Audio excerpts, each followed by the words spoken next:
Now, the former American intelligence analyst Edward Snowden, currently in exile in Moscow, has revealed new details of what he claims are widespread US intelligence abuses of personal data collected by monitoring people's communications.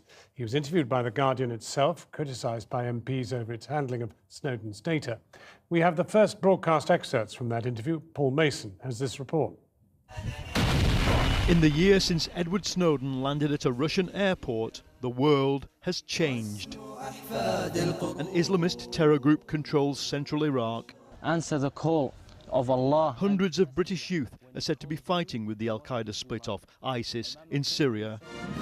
Russia itself has defied international law to annex Crimea and fuel armed revolt in East Ukraine. The game of spies has intensified, and, say the Americans, Snowden himself is no innocent abroad.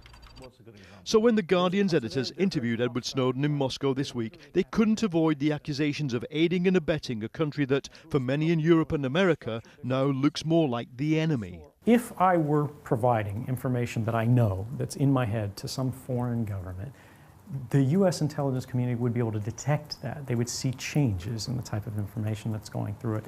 They would see sources go dark that were previously productive. They would see new sources of disinformation appearing within these channels, and that hasn't happened.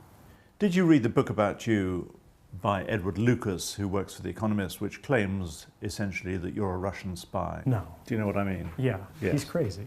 Right. He's not credible at all. After The Guardian published Snowden's revelations, British security agents came to the paper's offices and forced them to destroy laptops holding the sensitive files. Snowden believes most people still don't understand how intrusive mass surveillance by the NSA has been. They now have access to all of your private records. Now, in the course of their daily work, they stumble across something that is completely unrelated to their work in any sort of necessary sense.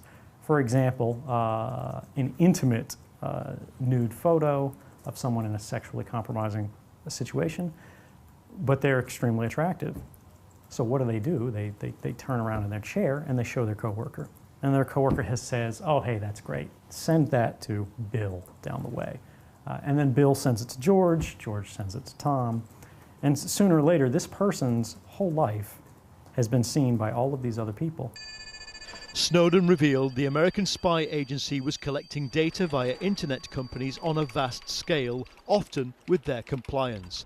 Now, he says, some of the most popular services in the world cannot be trusted. Do you use Google?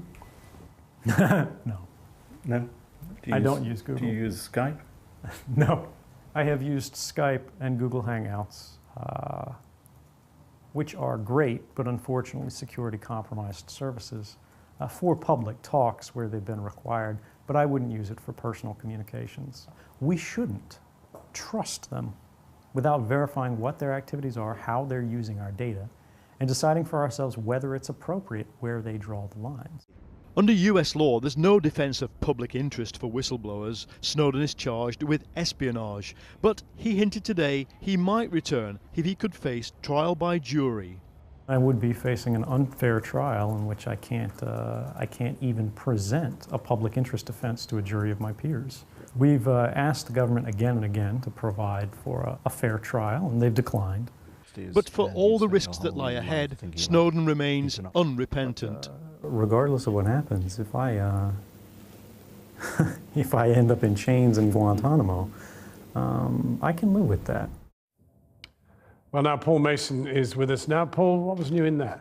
Well, John, obviously The Guardian have partnered with Snowden in the release of the information, and they have harboured the information. It's not exactly a hostile interview, but it is the first time that somebody's put to him this charge from the West, from the Western intelligence agencies: are you a Russian spy? Now, he denies it, and if you look at the argumentation he uses, it's quite interesting, that if I was using my own knowledge on top of the stuff that I took away from the NSA, you would see a change in pattern of intelligence flowing to the West. Agents would shut down. Other sources of disinformation would start up.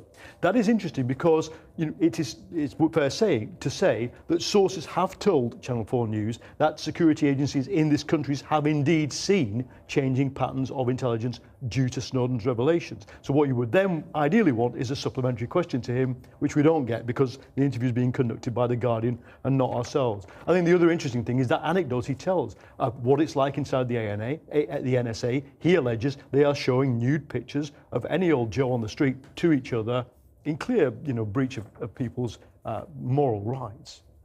Paul Mason.